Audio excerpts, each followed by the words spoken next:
सुभान अल्लाह। कुरान मजीद में इरशाद बारी ताला है, और अल्लाह की इबादत करो और किसी चीज़ को उसका शरीक ना बनाओ, और वालिदैन के साथ एहसान करो, और रिश्तेदारों, यतीमों, मस्कीनों, करीब के पड़ोसी, दूर के पड़ोसी, पास के साथी, मुसाफिरों और अपने ग़ुलामों के साथ भलाई करो। बेशक अल्लाह तकब्बुर करने वाले और बड़ाई करने वालों को पसंद नहीं करता।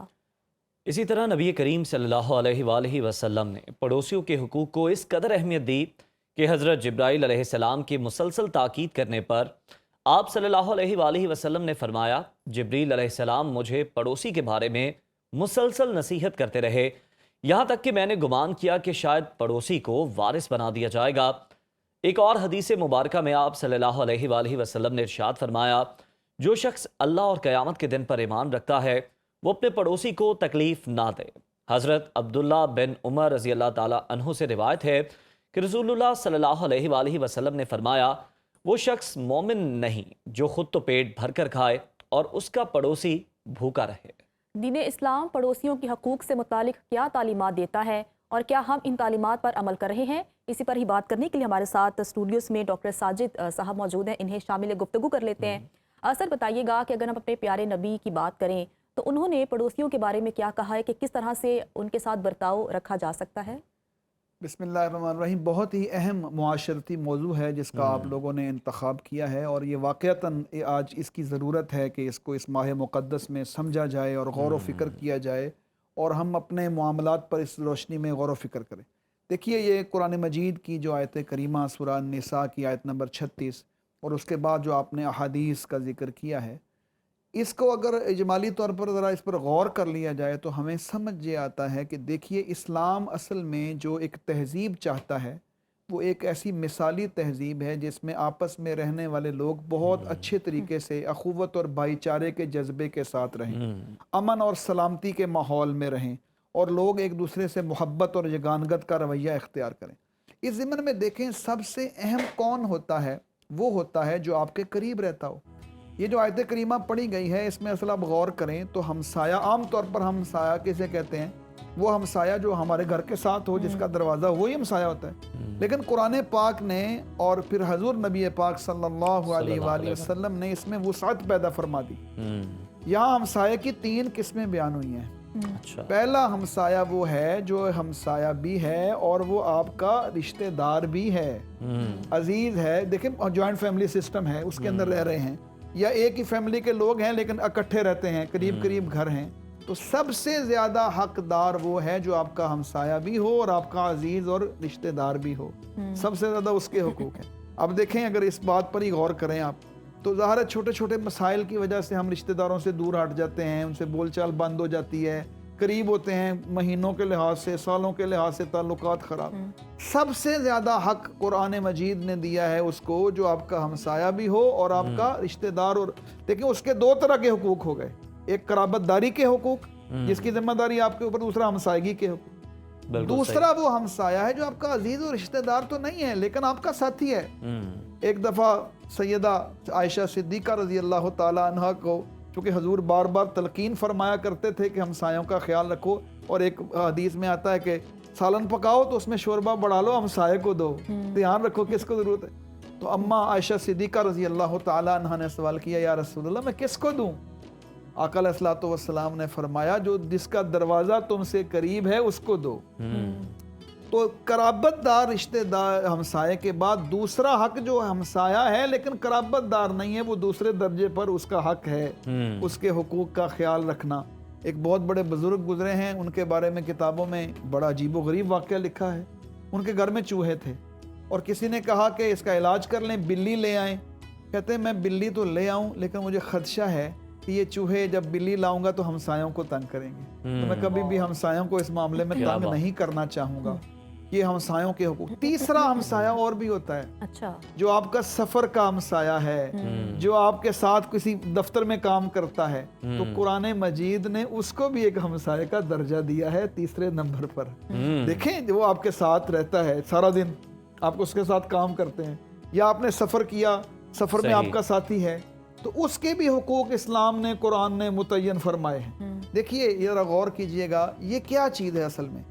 कुरान पाक का असूल है इन्नमल मुमिनून इख्वा, तमाम अहले ईमान आपस में अखुवत और भाईचारे का एक ताल्लुक रखते हैं। ये ताल्लुक कब कायम होगा? जब हम आपस में उसके हुकूक का ख्याल रखेंगे। सबसे ज्यादा जोर अहादीस में हजूर नबी पाक सल्लल्लाहु अलैहि वसल्लम ने हमसायों को तोहफे के तबादले का दिया है। देखिए, तोहफा क्या होता है? एक दूसरे से मोहब्बत पैदा होती है उसमें जी। और ये देखे, और साथ ये भी फरमाया कि हमसाये से आने वाला तोहफा उसको हकीर ना जाना करो कभी भी। मुमकिन है कोई कहे ये क्या भेज दिया, हम आमतौर पर मुआशरती जिंदगी में ऐसे करते हैं। जी हाँ। हमें कोई चीज़ आए ना, तो यार ये क्या किया, बच्चा कुचा खाना हमें भेज दिया, ये थोड़ी सी चीज़ हमें भेज दी। तो हमसाये को हजूर अलैहिस्सलातु वस्सलाम ने तलकीन फरमाई कि उसके ऊपर ये तनकीद नहीं करनी कि तुमने क्या भेज दिया, उसको किसी चीज़ को हकीर नहीं समझना। तो ज़रा गौर करें, आज कितनी कोताही होती है। हमसायों से ताल्लुकात कशीदा छोटी छोटी बातों पर कर लेते हैं। ये गाड़ी खड़ी क्यों हुई, इसने मेरे साथ ऐसे किया। हत्ता के एक हदीस में आता है कि हमसाया तुमसे कहे कि तुम्हारी दीवार में मैं अपना ज़रा वो जो लकड़ी है वो ठोंक दूं, तो उसे इजाज़त दे दो। आजकल हमारे यहाँ इसको लीगल इशू बना लिया जाता है। तो देखिए, ये वो चीज़ें हैं जिसको अगर हम कुरान और सुन्नत की रोशनी में गौर करें, तो असल ये जहाँ आप रहते हैं उसको पीसफुल एग्जिस्टेंस बिल्कुल, उसको बिल्कुल आपने पुरअमन जगह बनानी चाहिए। अच्छा डॉक्टर साहब, ज़रा ये भी बता दीजिएगा कि ये जो पड़ोसियों के हुकूक की हम बात कर रहे हैं, ये सिर्फ इसमें कोई तखसीस भी है क्या? क्या ये सिर्फ मुस्लिम पड़ोसियों तक महदूद हैं, या जो गैर मुस्लिम पड़ोसी हैं उनके लिए भी यही हुकूक है, या हमें उनसे अच्छा बर्ताव करना चाहिए? बहुत अच्छा सवाल किया आपने। खास तौर पर जो हमारे अहबाब मुल्क से बाहर रहते हैं, जी हाँ, उन्हें तो ज्यादा वास्ता पड़ता है। बिल्कुल। इत्तफाक से पिछले दिनों मुझे बैरून मुल्क में कुछ इसी तरह के मौजूआत पर बात करने का मौका मिला। तो वहाँ एक हमारे जो मेज़बान थे, तो वो बता रहे थे हमारे हमसाए हैं और अक्सर गैर मुस्लिम हैं, लेकिन उनका आपस में इतना अच्छा रिलेशन है दोनों तरफ से। देखिए, इस्लाम ने तो इसकी तालीम नहीं दी कि सिर्फ मुसलमान हमसाया हो, यहाँ कहीं जिक्र नहीं, कोई तखसीस नहीं, कोई तखसीस नहीं है, बल्कि ज्यादा उसके साथ सलूक करना चाहिए। अगर गैर मुस्लिम हमसाया है तो उसको ज्यादा अपने रोशन नमूना इस्लाम का आपको पेश पता चले, उन्हें भी पता चले आप किस नबी की उम्मत बल्कि हैं। मैं आपको बताता हूँ मलक साहब के पिछले दिनों हमारे एक दोस्त मेज़बान अमेरिका में, उन्होंने बताया कि हमारे हुस्ने सलूक की वजह से लोग इस्लाम से करीब आए। हमारे हमसाए, इससे खूबसूरत बात क्या हो कि सकती है? हमारे यहाँ वो खाना खाने आते हैं, हमारे यहाँ वो बच्चों से खेलते हैं, सिर्फ इस वजह से। वो कहते हैं पहले इस्लाम के बारे में हमारी बातें और थी, लेकिन जब हमने उनसे अच्छी रिलेशनिंग रखी, हम अपना खाना, वो जो हदीस है ना, जी। अपना खाना बेचते हैं तोहफतन, तो वो इतने खुश होते हैं कि ये तो कल्चर हमारे यहाँ नहीं है, वहाँ तो कुछ जानता ही नहीं है एक दूसरे को। ये वेस्टर्न कल्चर है कि हमसाया साथ है, उसका पता ही नहीं आपको। जी, ये अब शहरों में भी हमारे यही शहरों में राइज हो है, गया है, और पता ये ही नहीं बहुत साथ बड़ी कौन रह ज्यादती रहा है, है। बहुत बड़ी ज्यादती है। मैं आपको बताता हूँ, देखिए इसके सोशल इम्पैक्ट भी बहुत ज्यादा होते हैं। खुदा ना खास्ता आपको कोई इमरजेंसी हो गई जी। रात को, सुबह, तो आपको कौन आएगा? आपके रिश्तेदार जो पीछे गांव वाले तो नहीं आएंगे, आपके साथ हमसायों ने ही आपका साथ देना है। इसलिए उनसे अच्छा ताल्लुक रखना, उनको मिलना जुलना, उनसे इसी तरह की चीजें, तोहाइफ का तबादला।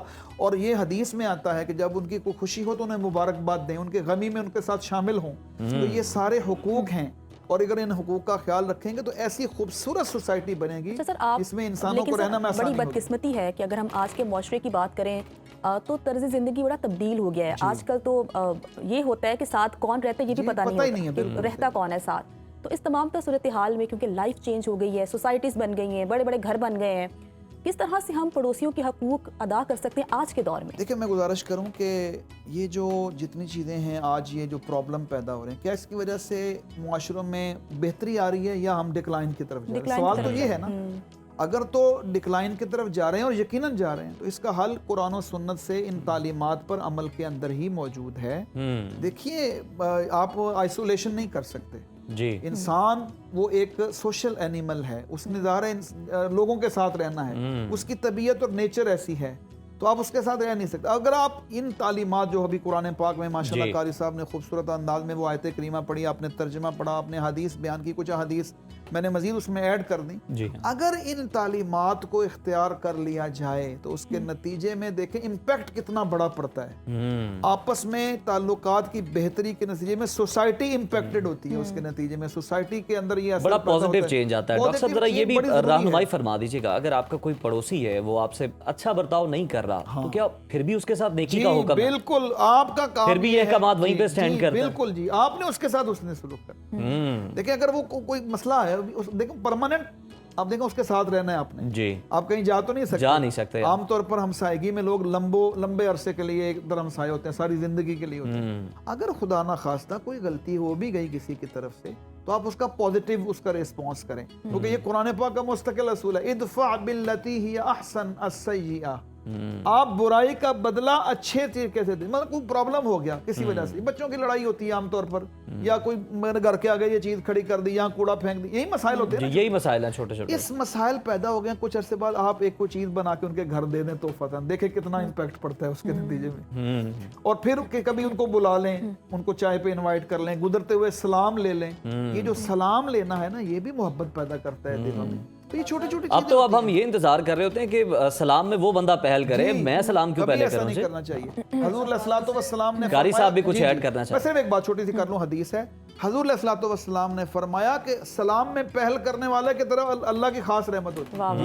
वाह। डॉक्टर साहब मैं आपसे अर्ज करना चाहता हूँ कि ये जो हमसाए होते हैं, एक लोगों ने अपने घरों में के बाहर सिक्योरिटी गार्ड होते हैं, जो मुलाजिम तो किसी और के होते हैं, ये भी हमारे हमसायों में आते हैं। जी बिल्कुल, वो आपके हमसाए हैं जिनका वक्त आपके साथ गुजरता है ना, वो चाहे ऑफिस में है, सफर में, वो तो ज्यादा हमसाया है आपका, जिसने रहना ही आपके पास है। अच्छा सवाल था। ये जरूरी बहुत नहीं कि अच्छा वो सवाल। आपकी मलकियत में उसकी नहीं, कोई मकान होगा तो फिर वो आपका जी, हमसाया होगा। मैं गुजारिश की है, कुरान ने तखसीस कर दी, जो आयत करीमा आपने पढ़ी उसने हमसाये के तस्वुर में कितनी वुसअत पैदा कर दी है। जी इसलिए जो बंदा आपके घर के करीब बिल्कुल, है, अगर कुरान ने जी। वुसअत पैदा की है तो आप भी हदीस जी, में वुसअत हुई है, तो वुसअत हमें भी पैदा अपने कर- दिलों में वुसअत जो देखिए, है ना अगर वो कोई- पैदा करनी चाहिए। अगर उसका कोई मुजाहिदा भी। गार्ड डॉक्टर मौजूद साहब है, वक्त जी, हमारे जी, पास जी, जो है वो जरूर। खत्म हो गया। जरूर। बहुत शुक्रिया आपकी आमद का कारी साहब, आपका बहुत शुक्रिया।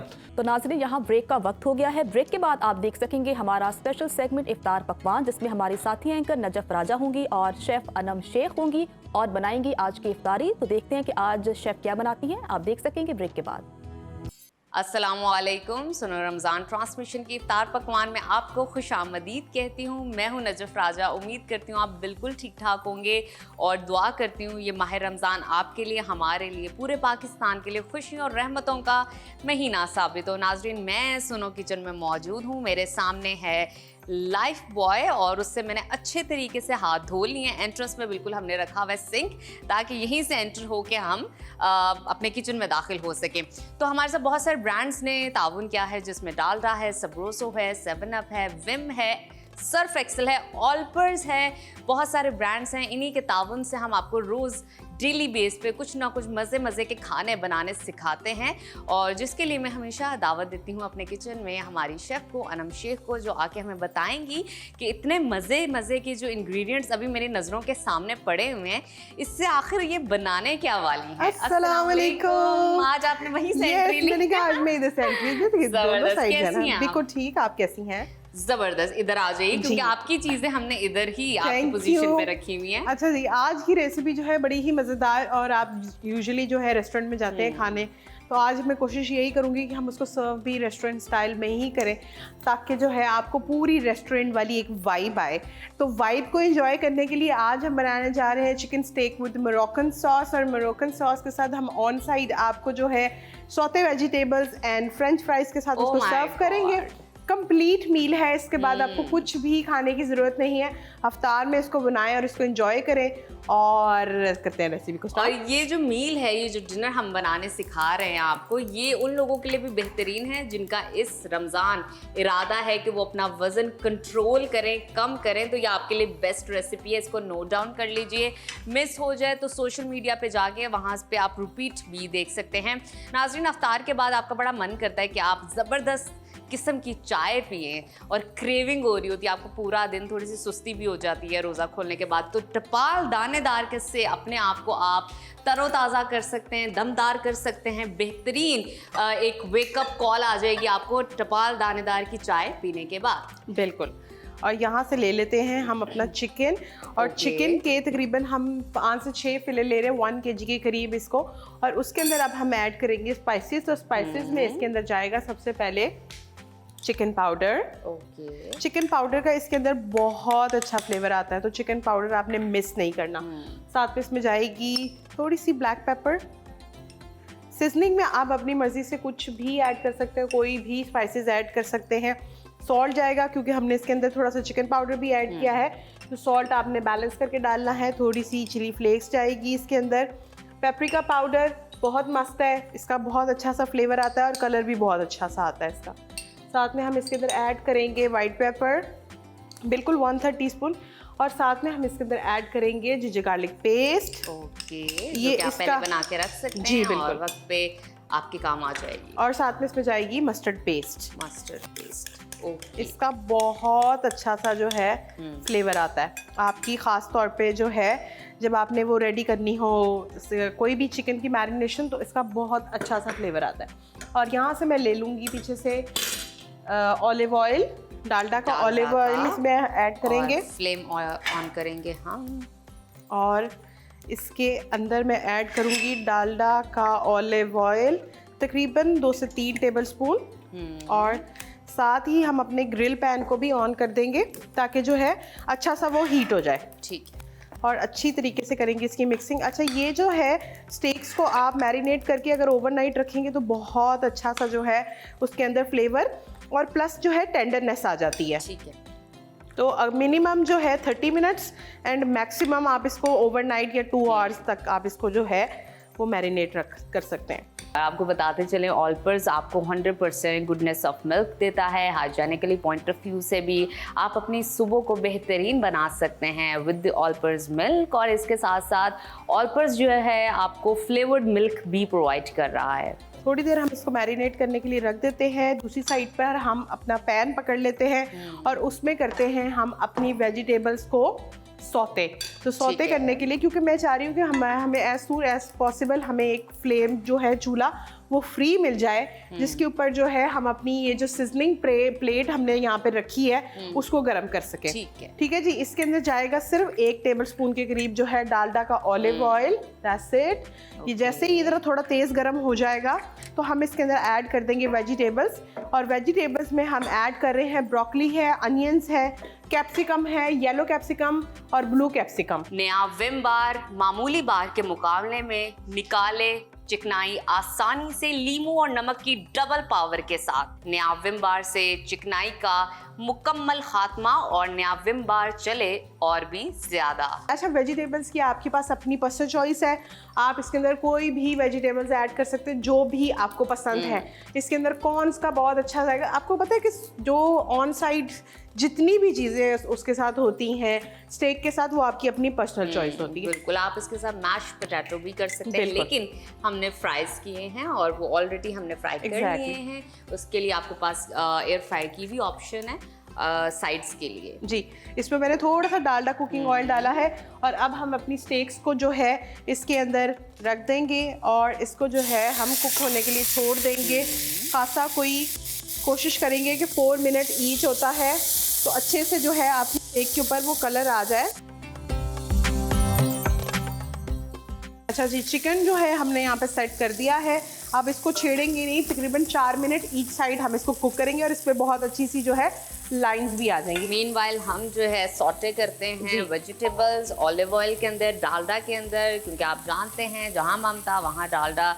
और डालडा जो है हाइजेनिकली और हेल्थ के पॉइंट ऑफ व्यू से बहुत बेहतरीन ऑयल है, कुकिंग ऑयल है। इसमें ऑलिव ऑयल आज हमने इस्तेमाल किया है और ममता की फर्स्ट चॉइस है। 80 साल से माओ के साथ राब्ता है, ट्रस्टफुल बॉन्ड है इनका। जी बिल्कुल।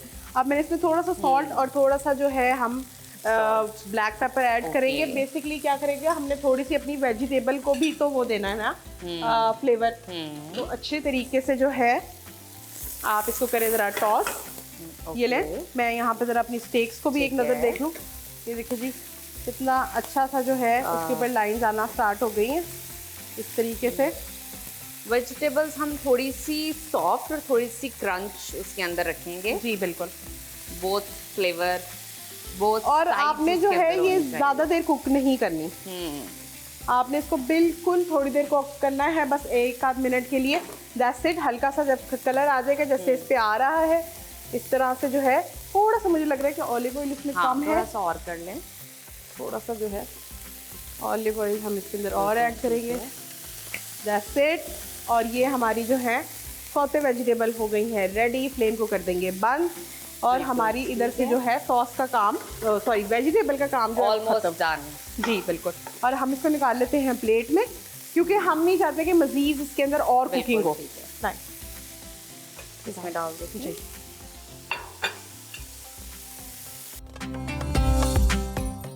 हर नेकी का पहला कदम लाइफ बॉय से हाथ धोना।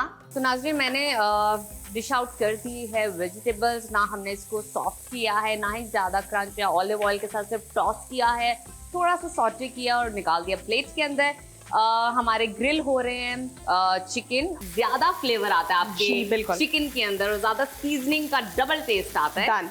और ये हमारी हो गई है रेडी। और इसको कर लेते हैं इस साइड पे। आपने इसको इससे से नहीं हटाना, ताकि जो है आपकी जो चिकन है वो गरम रहे। आप इसको हम फुल फ्लेम पे रखेंगे ताकि ये तेज गरम हो जाए। तो ये तेज गरम जैसे ही हो जाएगा तो हम राइट अवे इसको उठाकर जो है इसके सेट कर देंगे और उसके बाद हम आगे राइट अवे चीजें करेंगे। अब रेडी करते हैं हम अपनी जो है सॉस को बनाना। तो सॉस के लिए यहाँ से ले लेते हैं एक पैन।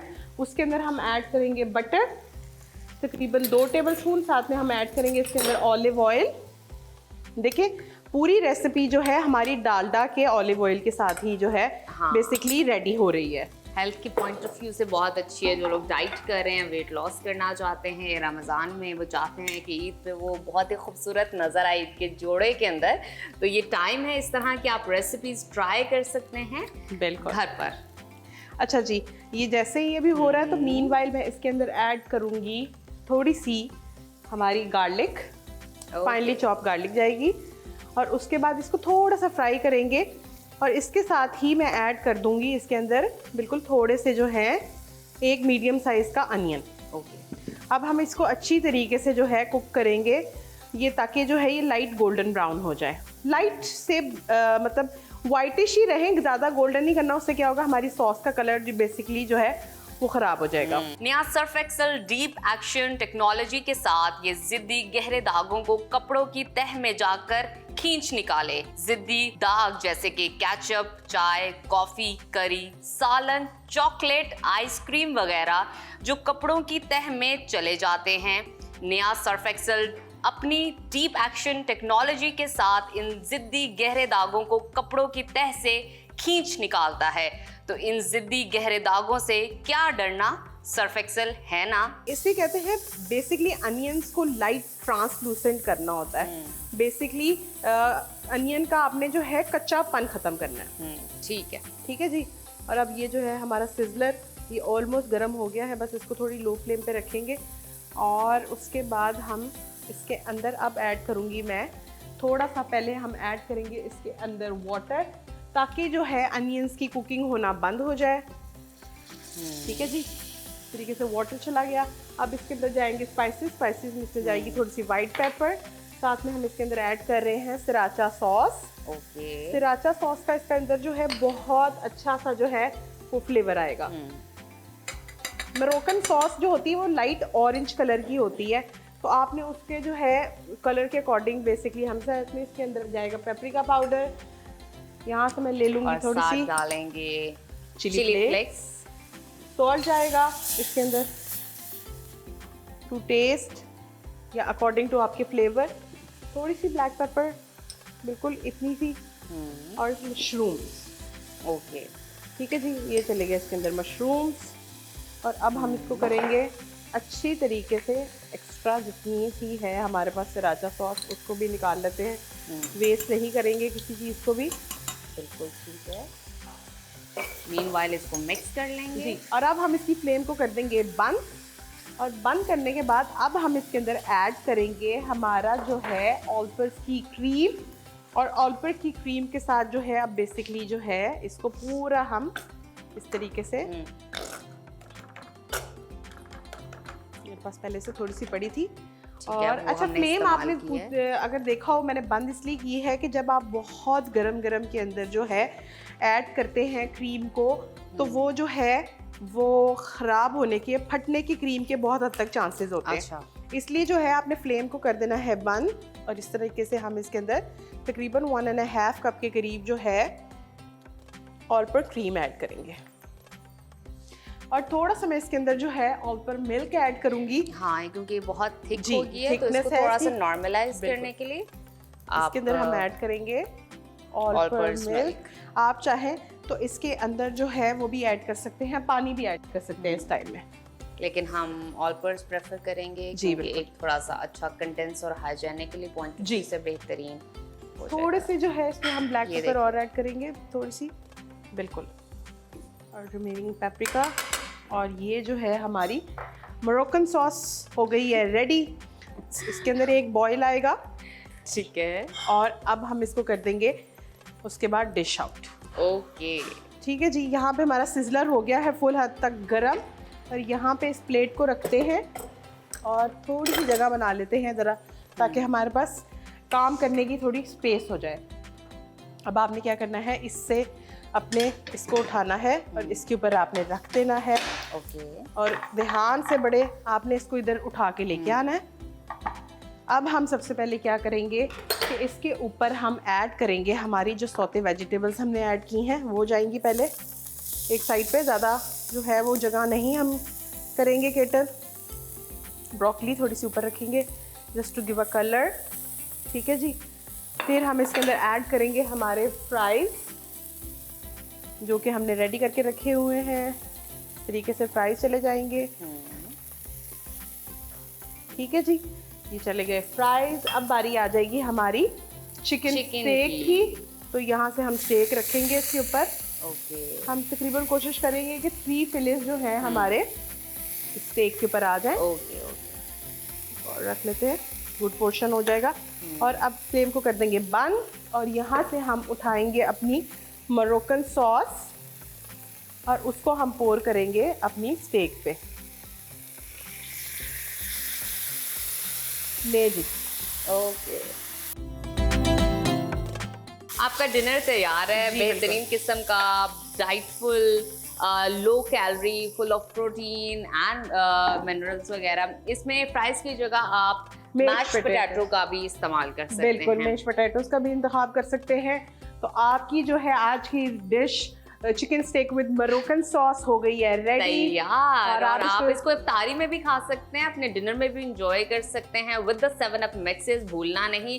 और इफ्तार के बाद अपने आप को तरोताज़ा और दुबाला करने के लिए, रिफ्रेश करने के लिए आप टपाल दानेदार की चाय ज़रूर पीजिएगा। तो आज के इफ्तार पकवान से हमें दीजिए इजाज़त। कल दोबारा सेम टाइम पे आपसे मुलाकात होगी न्यू रेसिपीज़ के साथ। टिल देन अल्लाह हाफ़िज़। अल्लाह हाफ़िज़।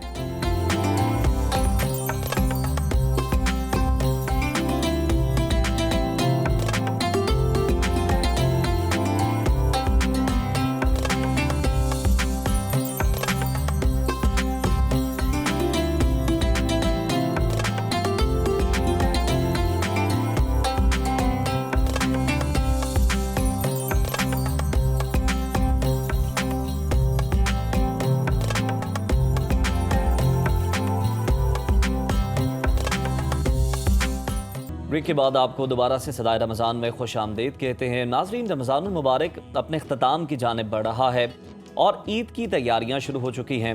माह रमज़ान में हमारा खाने पीने का शेड्यूल बड़ा ख़ास होता है, मगर ईद के दिनों में हमारे मामूलात में यकसर तब्दीली आती है। माह रमज़ान में जो हम रोज़े रखते हैं, ईद के दिनों में फिर हम आगे चल के खूब उसका हिसाब किताब बराबर कर रहे होते हैं।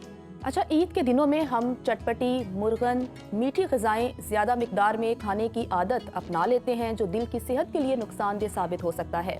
माहिरीन सेहत के मुताबिक अचानक ज़्यादा तली हुई और चिकनाई वाली ग़िज़ाएँ खाने से ब्लड प्रेशर और कोलेस्ट्रॉल बढ़ सकता है, जो दिल के मरीजों के लिए ख़तरनाक हो सकता है। ईद की खुशियों को बरकरार रखते हुए दिल की सेहत का ख्याल कैसे रखा जाए, बड़ा इंपॉर्टेंट क्वेश्चन है। और कौन सी ग़िज़ाएं हैं जो दिल की सेहत के लिए फ़ायदेमंद साबित होती हैं, और दिल के मरीजों को ईद के मौके पर किस किस्म की एहतियात करने की ज़रूरत है, इसी पर बात करने के लिए हमारे साथ मौजूद हैं स्टूडियोज़ में माहिर अमराज़ कल्ब प्रोफेसर डॉक्टर बिलाल मोहिउद्दीन साहब। डॉक्टर साहब, आपको वेलकम कहते हैं। सर, वालेकुम अस्सलाम। हमें ये बताइएगा कि रमज़ान में रोज़े रखने के बाद दिल की सेहत में तो हम देखते हैं कुछ बेहतरी आती है, मुस्बत तब्दीली आती है, लेकिन ईद के दिनों में बड़ी बेहतियाती हो जाती है, दावतों का सिलसिला चल रहा होता है, इससे किस तरह बचा जा सकता है? क्यों बचना है? सवाल तो ये है। खाएं भी सब कुछ खाएं भी। नहीं, दावत है हाँ। आपको बुलाने की, मिलने की। दावत है उस जफ्फी की जो आपने डालनी है। दावत है उस सर, वो फिर खुशकपियों मेजबान की। ये भी तकाजा करता है ना कि मैंने इतना एहतमाम नहीं, किया नहीं, और आप जो है बिल्कुल बस है। मेज पे बैठे हुए बातें ही कर रहे हैं। लेकिन दावत इस चीज की नहीं है कि अपने आप को बीमार कर दे। दावत इस चीज की है कि खुशियां बांटनी है। जिसने बुलाया उसके मोहब्बत, उसका तरीकाकार, उसने हर किस्म की आपके सामने लवाजमात रखी। जी हाँ। लेकिन आपके ऊपर इतना लाजमी है कि उनका शुक्रिया अदा करें और थोड़ा सा चख लें। मसला ही वहां आता है कि जिस वक्त हम लोग पुलाव को देख के बेबाक हो जाते हैं और कहते हैं सारा मेरा ही है, बिरयानी देख के, पाए देखकर। तो आप उस वक्त थोड़ा सा जरूर खाएं, हर चीज चखें, लेकिन थोड़ी सी। देखिए, एक बात हर दफा, अभी आपसे पहले भी यहाँ पे इल्मी बातें हो रही थी, मजहब में हुक्म है कि भूख रख के खाओ। बेशक, कहीं इस चीज की इजाजत नहीं है कि खुशी के वक्त खुशियों में आके दबा के खाओ। No doubt. हम लोग जो रमज़ान की बरकतों में जो सबसे एक अहम चीज़ सीखते हैं या रिफ्रेश करते हैं, वो अपने मैदे को खाली रखने का तरीका और अपने आप पे काबू करने का तरीका। आजकल आप लोगों ने भी बहुत दफ़ा देखा होगा ये इंटरमिटेंट फास्टिंग की बातें होती हैं। जी हाँ। यानी थोड़ी देर का फाका, इस तरह उसमें रात का भी है, सारा कुछ है। आपको एक ऐसी चीज़ नेमत मिली है जिसमें फाका नहीं है, जिसमें बरक़ात हैं, जिसमें आप इबादत में बिजी हैं, और आपको वहाँ से एक रास्ता दिखाएगा, यहाँ तक कि आपकी हर खुराक का नवाला, सहरी का भी, रफ्तारी का, उसके अंदर बरकतें रखी हुई हैं। तो जिस वक्त आपने बरकतें समेटनी है ना, उसमें ये नहीं है कि ज़्यादा खा लोगे तो ज़्यादा बरकतें आएंगी। बरकत आनी है, थोड़ा खाओ और सारों में बांटो। तो खुशियों के वक्त आपके लिए लाजमी है कि जो आपके इर्द गिर्द के लोग हैं, जिनको शायद उतना खाने को और उतना का पहनने को नहीं मिल रहा, आप अपना उनके साथ बांटें, ताकि वो उनके लिए होगा, और वही जो उनके पेट में गया समझ लें कि वो आपके पेट में भी आए। अच्छा सर, हम दिल के मरज़ की बात कर रहे हैं, आजकल काफ़ी कॉमन है। आप देख रहे हैं कि जो 20s में उनको भी ये इशू हो रहा है, 50s में है तो तब भी आपको ये इशू हो रहा है, तो इसकी वजह क्या है, ऐसा क्यों है? देखिए, दिल का जो बीमारियां हैं और बहुत सारी चीज़ें हैं, उसका पीछे 3-4 चीज़ों से बहुत स्ट्रॉन्ग लिंकअप है। एक, ब्लड प्रेशर, जो कि उम्र के हर हिस्से में आती है। छोटी उम्र में कम लोगों को होती है और बड़ी उम्र में ज़्यादा लोगों को होती है।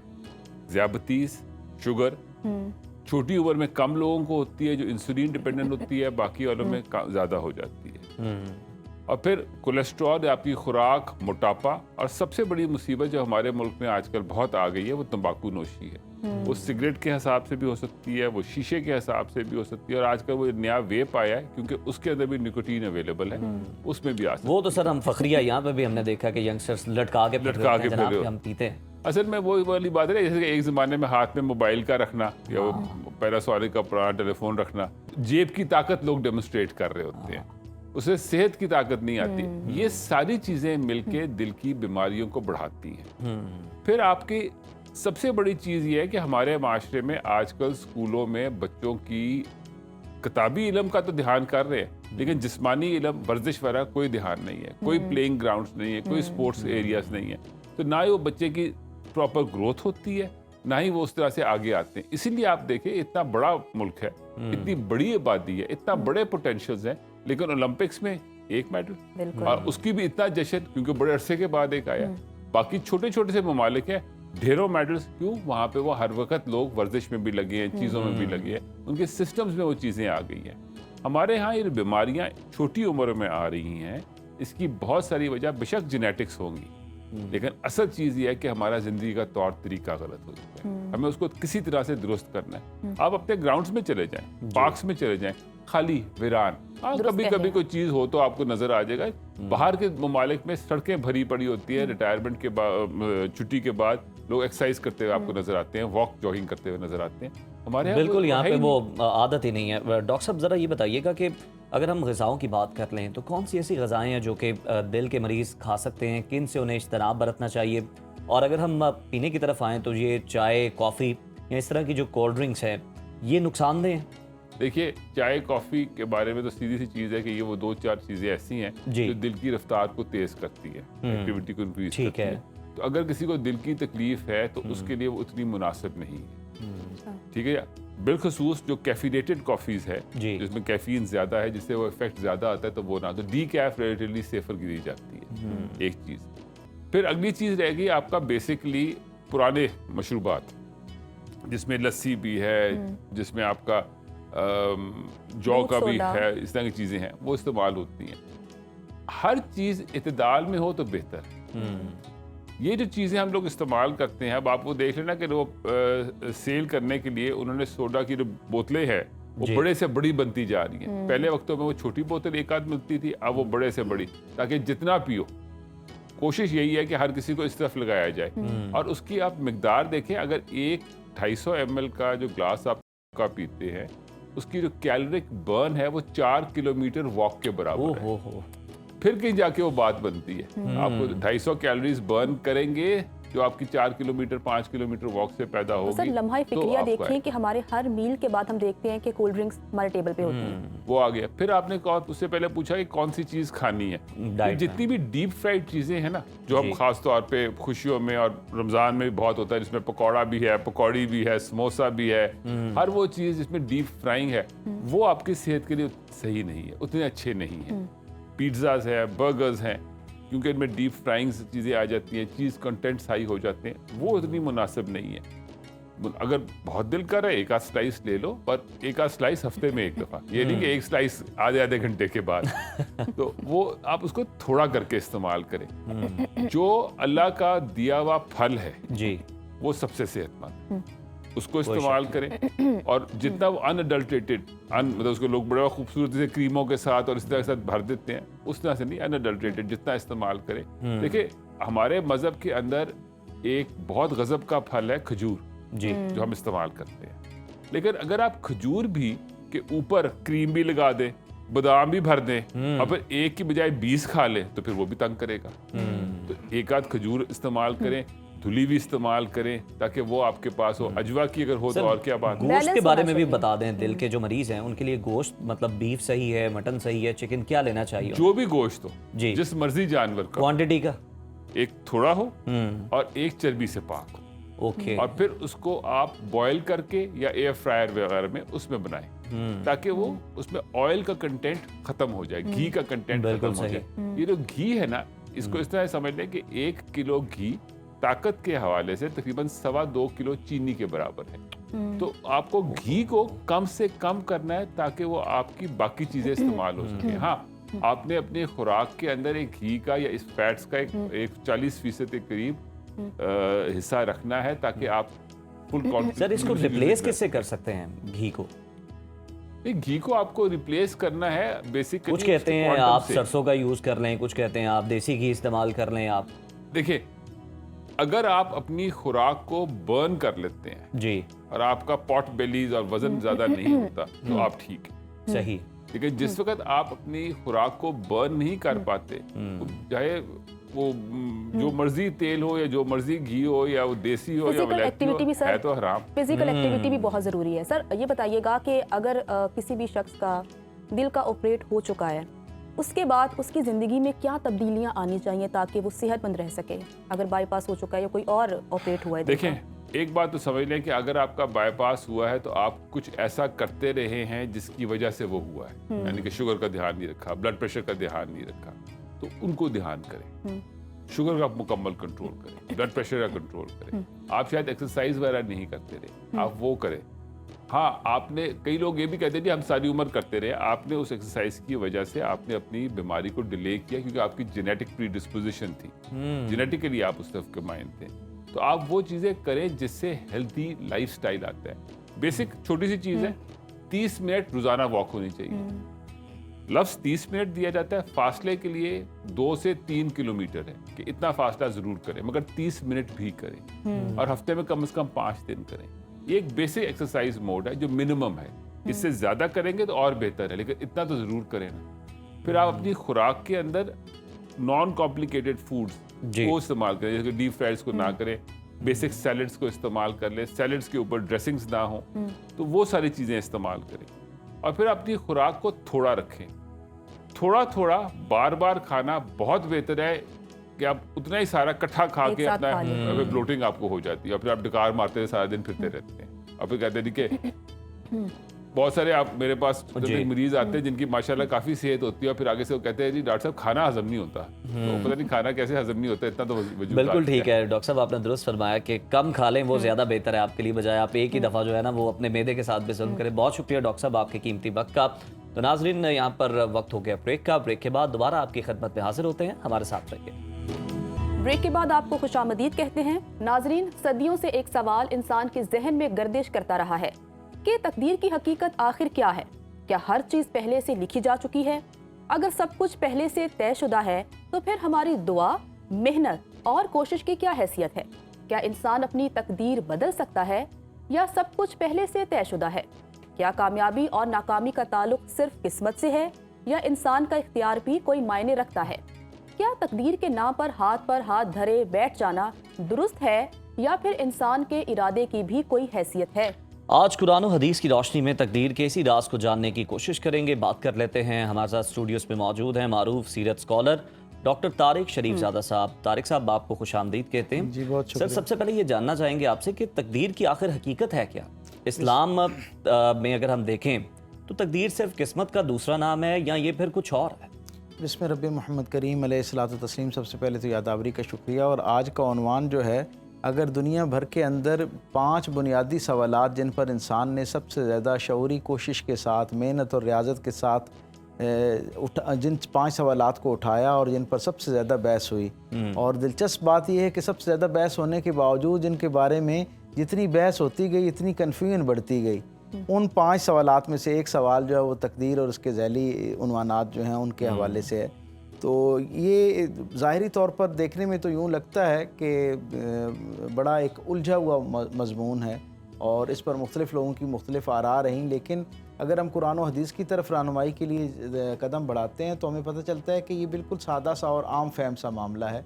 और ये बुनियादी तौर पर 2 हकीकतों के दरमियान एक तवाज़ुन का नाम है, जिसकी तरह उमूमी तौर पर जो साहिबान फ़िक्र हैं, साहिबान फ़लसफ़ा हैं, उनका मामला ये होता है कि जब किसी एक चीज़ की तरफ दलाइल बढ़ना शुरू हो जाएं तो वो फिर यकसर उसकी हिमायत में होना शुरू हो जाते हैं। नतीजा ये होता है कि वो अफरात व तफरीत का शिकार होने वाला मामला होता है और एक मुतवाज़न राय जो हकीकी मानों में जो किसी एक मज़मून के साथ इंसाफ हो सकता है उससे लोग हटना शुरू हो जाते हैं। कुरान हकीम से हम तक जो ख़बर पहुँचती है उससे हमें ये पता चलता है कि तकदीर जो है, इससे मुराद परवरदिगार आलम का अपनी मखलूक के बारे में कोई इरादा ज़ाहिर करना। तकदीर जो है ना, ये कदर के लफ्ज़ से निकला है, अरबी का लफ्ज़ कदर। और कदर कहते हैं किसी चीज़ का तजर्बे की बुनियाद पर या दानिश की बुनियाद पर एक कयास कायम कर लेना, उसके बारे में एक अंदाज़ा लगा लेना, इसको तकदीर कहते हैं। अब शरई इस्तिलाह में तकदीर से मुराद परवरदिगार आलम, क्योंकि सारी कायनात का खालिक, मालिक और वारिस है, उसने अपनी सारी मखलूक़ात की तख्लीक से पहले उनके बारे में, उनकी ज़िंदगी के बारे में, ज़िंदगी की जुज़ियात और मामलात के बारे में एक ख़ास अंदाज़ का अंदाज़ा मुरतब कर रखा है, मुतय्यन कर रखा है। यानी वो अपने ख़ास इल्म और दानिश की बुनियाद पर जानता है अपनी तख्लीक के जो नकाइस हैं उनसे भी वो आगाह है, जो उनकी सिफ़ात है उनसे भी आगाह है, जो उनके मारूज़ी हालात हैं और टोटलिटी में जो एक पूरी कायनात की बड़ी कहानी चल रही है उसमें उसके किरदार से भी परवरदिगार आलम वाकिफ़ है, क्योंकि उसने ही वो किरदार मुतय्यन कर रखा है। सो उसे इल्म है कि मेरा जो बंदा है उसने आगे चलकर उससे क्या क्या होना जो है वो मुतवक्को है। तो वो जो कुछ होना मुतवक्को है उसे कदर कहते हैं, अंदाज़ा कहते हैं, जिसे तकदीर कहते हैं।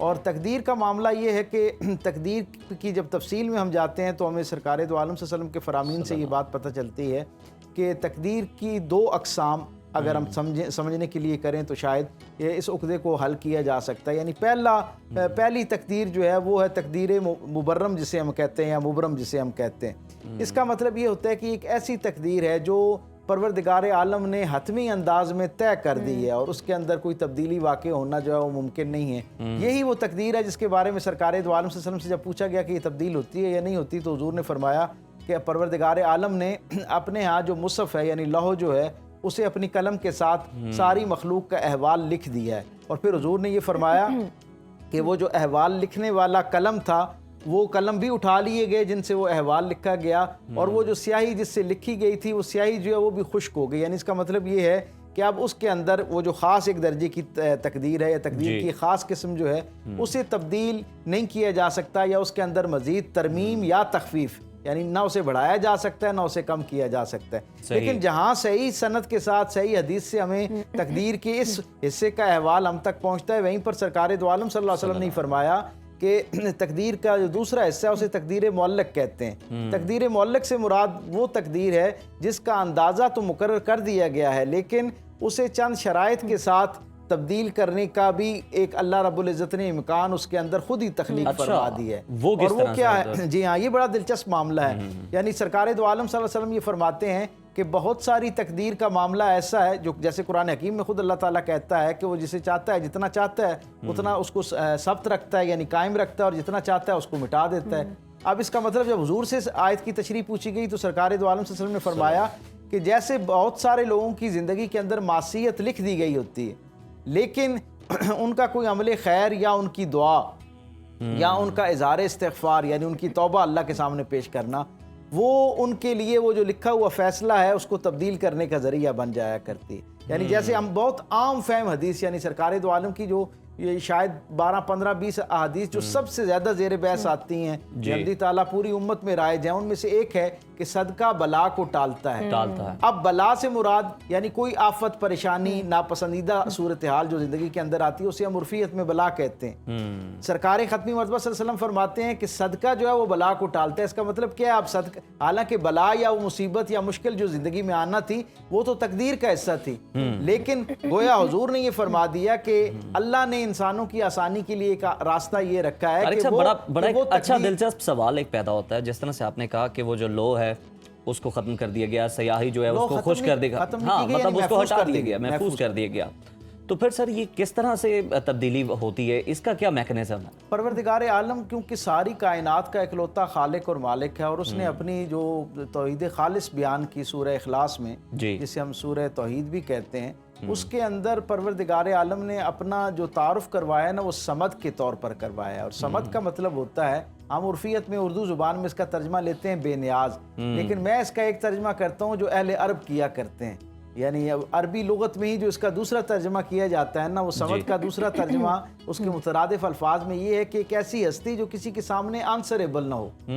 तो परवरदिगार आलम किसी के सामने जवाब दे नहीं है अपनी मखलूक में से, बल्कि सारी कायनात में किसी के सामने भी कि वो ये बताए कि उसने ये जो एक अपना असूल मुतय्यन किया था इसको क्यों, इसमें तरमीम क्यों फरमाई है। सो परवरदिगार आलम यानी ये राज ये कायनात में राज है, और इसीलिए सरकार दो आलम सल्लल्लाहु अलैहि वसल्लम ने खुद मना फरमाया कि इसकी बहुत ज़्यादा तफसील के अंदर जो है ज़्यादा गौर व फिक्र में ना जाया जाए, क्योंकि जितना बंदा ज़्यादा गौर व फिक्र में जाता है उसकी जो बुनियादी ईमानी तकाज़े हैं वो इफ़ेक्ट होना शुरू हो जाते हैं। क्योंकि सरकार दो आलम सल्लल्लाहु अलैहि वसल्लम से जब हज़रत जिब्राईल अलैहिस्सलाम ने आके पूछा कि आपके नज़दीक ईमान क्या है, तो रसूलुल्लाह सल्लल्लाहु अलैहि वसल्लम ने जो बुनियादी तारीफ़ की उसमें अल्लाह पर ईमान लाना था, सरकार दो आलम पर ईमान लाना था, किताबों और रसूलों पर ईमान लाना था, आखिरत पर ईमान लाना था, और अच्छी बुरी तकदीर पर ईमान लाना था। हम देखें ना जो ईमान पढ़ते हैं उसमें भी वक़द्र खैरी व शर्री दोनों का ऐलान करते हैं। बुरी तकदीर की बात की है, अक्सर लोग ना शिकायत करते हैं और कहते हैं कि हमारी ना तकदीर बहुत बुरी है, हम कुछ भी करते हैं हम नाकाम हो जाते हैं। तो इसकी क्या वजह है? अपने अमाल बेहतर करें या फिर वो तकदीर लिखी जा सकती है? मैं जैसे अभी गुफ्तगू के दरमियान में आपसे अर्ज कर रहा था कि जैसे सरकार दो आलम सल्लल्लाहु अलैहि वसल्लम ने ये बताया ना कि सदका बला को टालता है। अब इससे एक इम्कान पैदा होता है, इसका मतलब ये है कि वो आफत जिसे मैं और आप जिसकी वजह से बड़े बाद में उदास होते हैं और तकलीफ में गुजरते हैं, परवरदिगार आलम ने इसमें कोई दो राय नहीं कि वो मुकद्दर कर रखी है, लिख रखी है, लेकिन जहाँ उसका हुक्म ये है और उसका ये नज़्म है कि वो तकदीर लिख देता है, वहीं पर वो तकदीर को टालने के इम्कानात भी हमें अता फरमाता है। और वो सरकार दो आलम की ज़ुबान रहमत से हम तक ये बात पहुँचती है। हुज़ूर ने ये फरमाया कि सदका सदका क्या है, यानी अपना इजहार इज़्ज़ परवरदिगार आलम के सामने, उसकी मखलूक के लिए खैर का पैगाम परवरदिगार आलम के सामने। इसीलिए हुजूर ने फरमाया कि जो लोग ये चाहते हैं कि उनकी ज़िंदगियों में आसानियाँ आएँ, अब आसानी आने का मतलब क्या है कि तकदीर में तो सब कुछ लिखा है, अगर आसानी आने के लिए कोई और ऑप्शन मौजूद ना हो तो फिर तो तकदीर साबित होगी कि लाजिम हो गई है। जब सरकार ये फरमाते हैं कि अपने हुस्न सलूक के साथ, और बिलखुसूस हुजूर ने फरमाया कि जो शख्स ये चाहता है कि सेहत के साथ आफियत वाली लंबी ज़िंदगी जिसे दरकार हो, अब उम्र तो मुतय्यन कर दी गई है, लेकिन आफियत वाली लंबी ज़िंदगी के लिए, बाबरकत ज़िंदगी के लिए अगर कोई शख्स रुजू करना चाहता है तो उसे क्या करना है, अपने वालिदैन के साथ और जो हुर्मत और कुर्बत के रिश्ते हैं उनके साथ हुस्न सलूक करना है। हुजूर ने फरमाया इससे अल्लाह उम्र में और रिस्क में बरकत अता कर देता है। रिस्क भी तय है, उम्र भी तय है, लेकिन हुजूर ने क्या फरमाया कि ये दो अमाल हैं कि इन्हें अगर कोई शख्स इख्तियार करे तो वो उससे अपनी ज़िंदगी की बिल्कुल तारिक साहब, आप सही कह रहे हैं कि आसानी के तो हर कोई मुतलाशी होता है अपनी ज़िंदगी में, वो चाहे किसी भी सूरत में हो। तो सर एक सवाल बड़ा किया जाता है कि अगर सब कुछ तकदीर में ही पहले से लिख दिया गया है तो फिर जो दुआ हम कर रहे हैं और जो हम कोशिश कर रहे होते हैं अपने तौर पे, उसका क्या मकाम है रब्बे करीम के नज़दीक? ये बहुत अच्छा सवाल है। जनाब अली करमुल्लाह करीम के पास एक शख्स आया और उसने कहा कि मैं बहुत बरसों से तकदीर का जो मसला है उस पर गौर व फिक्र कर रहा हूँ, मुझे इसकी समझ नहीं आती। कभी मुझे यूँ लगता है तकदीर के ज़ैल में जब मैं जानना शुरू करता हूँ कुतुब सीरत से और अहादीस से जो कुछ मुझ तक पहुँचा है मैं ये समझता हूँ, कभी मुझे यूँ लगता है कि जैसे सब कुछ पहले से लिखा है और मुझे कुछ करने, मैं तो बेबस हूँ, मुझे कुछ जो है ना मेरे इख्तियार में कुछ नहीं है, तो मैंने क्या करना है। दूसरी तरफ मुझे यूँ लगता है कि जैसे सारा कुछ मेरे इख्तियार में है, दुनिया दारुल अमल है, यहाँ पर करने का जो कुछ मैं करके जाऊँगा उसी पर ही मेरी आखिरत का जो है वो इन्हिसार है। इवन बहुत सारा तो जो हम यहाँ कर रहे होते हैं उसी पर ही हमारी इस दुनिया का भी इन्हिसार होता है, और आखिरत का भी इन्हिसार है। तो मैं इन दो जो इंतहाओं हैं इनके दरमियान कहीं बार बार जो है ना वो होता रहता हूँ, डिस्टर्ब होता रहता हूँ। तो जनाब अली करमुल्लाह करीम ने फरमाया कि ये तो बहुत आसान मसला है। उसने कहा जी वो क्या, आपने फरमाया कि बैठा हुआ था शख्स, तो आपने कहा खड़े हो जाओ, वो खड़ा हो गया। आपने कहा एक कदम उठाओ, एक पाँव उठाओ, उसने एक पाँव उठा लिया। कहा आप दूसरा पाँव उठाओ, उसने कहा जी दूसरा पाँव तो नहीं उठा सकता। एक वक्त में एक पाँव उठा सकता है ना बंदा, हवा में अगर खड़ा है, सीधा खड़ा है तो एक वक्त में एक पाँव उठा सकता है, एक तो आसानी से उठा लिया, दूसरा नहीं उठाया। आपने फरमाया बस इतना ही इंसान जो है वो बाइख्तियार है और इतना ही मजबूर है, यानी एक पाँव जो है वो इख्तियार। और फिर आपने कमाल बात फरमाई, आपने कहा कि जब कोई शख्स अपने इख्तियार को इस्तेमाल करते हुए एक कदम मुस्बत रास्ते पे डालता है ना, तो दूसरा कदम अल्लाह के इज़्न से खुद ब खुद उसके साथ आ जाया करता है। यानी इसका क्या मतलब है कि तकदीर जो है वो अल्लाह का अंदाज़ा है, अल्लाह की तरफ से मुतय्यन किया हुआ एक पैमाना है, लेकिन वही परवरदिगार आलम बंदों की आसानी के लिए फरमाता है कि जब कोई खैर की तरफ सफ़र इख्तियार करता है तो खुद ब खुद परवरदिगार आलम उसके लिए तकदीर के वो जो फैसले हैं उनमें तब्दीली भी अक्सर औकात फरमा देते हैं। उसके लिए खैर का जरिया भी शामिल सिर्फ नियत और कोशिश कर सकता है, कामयाबी अल्लाह ताला देते हैं। डॉक्टर साहब बहुत शुक्रिया प्रोग्राम में शिरकत करने के लिए। तो नाजरीन सदाए रमज़ान में वापस आएंगे एक ब्रेक के बाद, हमारे साथ रहिए। तो ब्रेक के बाद सदाए रमज़ान में आपको खुशामदीद कहते हैं। नाजरीन, रमज़ान में रोज़ा रखने से हमारी रोज़मर्रा ज़िंदगी के मामूलात बदल जाते हैं, लेकिन क्या आपने कभी ये महसूस किया है कि इफ्तारी के बाद अचानक ठंड क्यों लगने लग जाती है उज़ैर, और कुछ अफराद के तो हाथ पाँव ठंडे होने लग जाते हैं, बिल्कुल लोग ये शिकायत करते हैं, जिससे वो हैरत में मुब्तला हो जाते हैं कि आया हमारे साथ हो क्या रहा है, ऐसा क्यों होता है, क्या ये किसी बीमारी की अलामत है? माहिरीन इससे मुतालिक ये कहते हैं कि सहर व इफ्तार के दरमियान तकरीबन 13 घंटे का वक्फा होता है। इस दौरान आपका जो ब्लड शुगर है उसकी सतह कम हो जाती है और इस कमी से जिस्म में हसासियत बढ़ जाती है, और जब हम खाना खाते हैं तो फिर ठंड महसूस होने लगती है। तो अगर आपके साथ भी इफ्तारी के बाद अक्सर ऐसा होता है तो फिर इसमें कतन आपको परेशान होने की कोई ज़रूरत नहीं है, क्योंकि माहिरीन के मुताबिक आपको मामूल से ज़्यादा कैलोरीज इस्तेमाल करके सर्दी की शिद्दत को कम या फिर आप उसे ख़त्म कर सकते हैं। अच्छा, माहिरीन के मुताबिक इसी तरह आम दिनों के मुकाबलों में रमज़ान में कैलोरीज की मिकदार में कमी से खाने के बाद जिस्मानी दर्जे हरारत में तब्दीली आती है और मेटाबॉलिज्म भी सुस्त रवि से काम करता है ताकि जिस्मानी तवानाई ज़्यादा देर तक बरकरार रह सके। बड़ा इंटरेस्टिंग फैक्ट है जो कि आज शेयर किया है इस खबर के जरिए। तो नाजरीन आगे बढ़ते हैं। तो हमारे साथ मौजूद हैं अना सकीना मौजूद हैं, जो कि नात खां हैं, जो कि हज़रत मोहम्मद सल्लल्लाहु अलैहि वसल्लम की बारगाह अक़दस में जो है गुलहाय अकीदत पेश करेंगी। तो अना, सबसे पहले ये बताइएगा कैसी हैं आप? अल्हम्दुलिल्लाह। तो आज आप क्या पेश करेंगी? मैं सबीर रहमानी साहब का बहुत मारूफ कलाम हुजूर ऐसा कोई इंतज़ाम। ठीक है, जी ज़रूर, बिस्मिल्लाह। हुजूर ऐसा कोई इंतज़ाम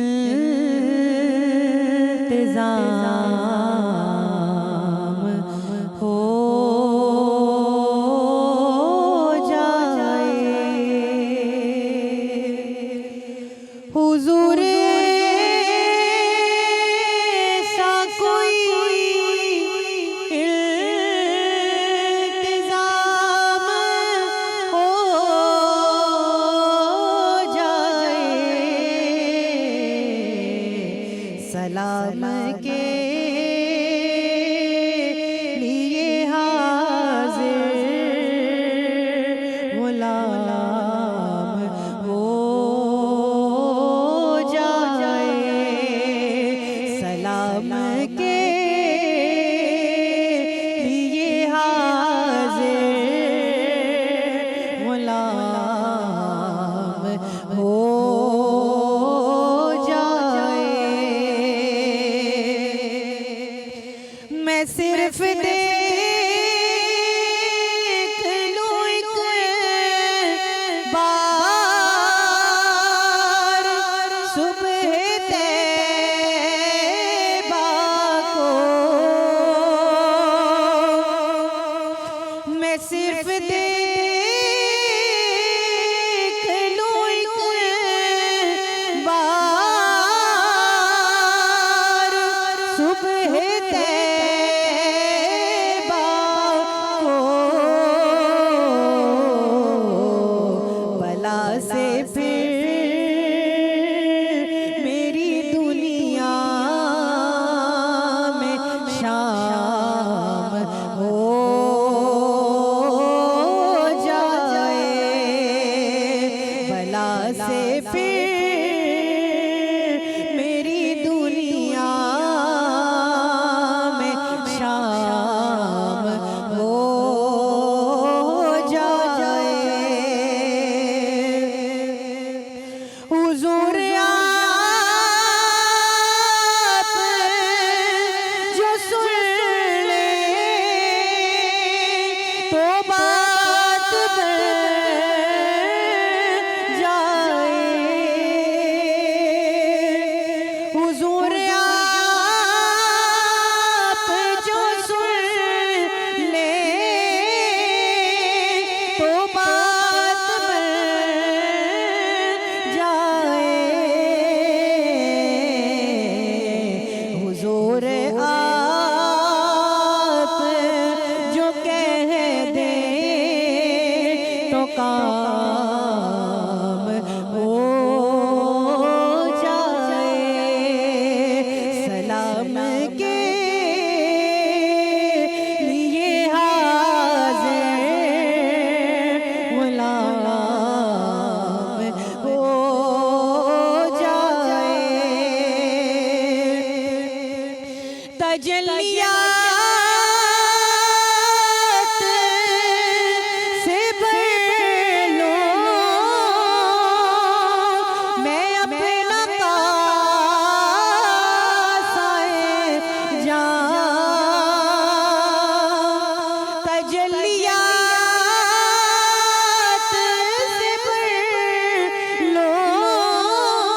अना सकीना, बहुत शुक्रिया, बहुत ही खूबसूरत कलाम आपने पेश किया। तो नाजरीन, हमेशा की तरह किताब मेरा रब मेरा दोस्त, जिसमें हमारे फाजिल मौलिफ major general retired Mohammad Arif Badaich हजूर अकरम सल्लल्लाहु अलैहि वसल्लम के हिजर में शजर हजर की हज़ारी को यूँ बयान करते हैं। हज़रत इब्ने अब्दुल्ला रज़ी अल्लाह ताला अन्हो फरमाते हैं कि नबी करीम सल्लल्लाहु अलैहि वसल्लम जुमे के दिन एक खजूर के तने के साथ टेक लगाकर खुतबा देते थे। अंसार की किसी औरत या मर्द ने कहा कि या रसूल अल्लाह, क्या हम आपके लिए मिंबर बना दें? आप सल्लल्लाहु अलैहि वसल्लम ने फरमाया, अगर तुम चाहो। उन्होंने मिंबर बना दिया। जब जुमे का दिन आया तो आप सल्लल्लाहु अलैहि वसल्लम मिंबर की तरफ गए तो वो खजूर का तना बच्चे की तरह ज़ोर ज़ोर से रोने लगा। नबील रहमा सल्लल्लाहु अलैहि वसल्लम ने मिंबर से उतरकर इसको अपने साथ लिपटाया तो वो सिसकियाँ लेने लगा, फिर पुरसकून हो गया। इसी तरह हिजरत के मौके पर मक्का के दरो दीवार आतिश हिजरा में चीख उठे। तारीख कहती है कि आप सल्लल्लाहु अलैहि वसल्लम रुके और यूं गोया हुए, ए मक्का, तो मुझे सबसे ज़्यादा अजीज़ है। क्या करूं, तेरे शहर वाले मुझे यहाँ रहने नहीं देते। फाजिल मौलिफ यहाँ हुजूर अकरम सल्लल्लाहु अलैहि वसल्लम के में हिजर में शजर हजर की महर वफा को नशार की सूरत में बयान करते हैं। नहीं है महर वफा सिर्फ तुर्रा इंसान के संगो खिश्त भी फुरकत में पिघल जाते हैं। ये शहर मक्का से पूछो कि हिजर क्या शय है, वहाँ से आका जब हिजरत को निकल जाते हैं सल्लल्लाहु अलैहि वसल्लम। नाज़रीन, हिजरत मुस्तफ़ा सल्लल्लाहु अलैहि वसल्लम महज एक जुग्राफियाई तब्दीली नहीं थी, बल्कि ये ईमान, तकवा और सब्र इस्तकामत की वो अमली तस्वीर थी जो रहती दुनिया तक मुसलमानों के लिए मशअल राह है। वो खजूर का तना हो या मक्का की सरजमीन, सभी गवाह थे कि अल्लाह के महबूब सल्लल्लाहु अलैहि वसल्लम की मोहब्बत हर जी रूह के दिल में थी। आज भी अगर हम चाहते हैं कि हमारे दिल सुकून पाएं, हमारी जिंदगियां संवर जाएं और हमारे माशरे में मोहब्बत और रहमत आम हो, तो हमें सीरत मुस्तफ़ा सल्लल्लाहु अलैहि वसल्लम को अपनाना होगा।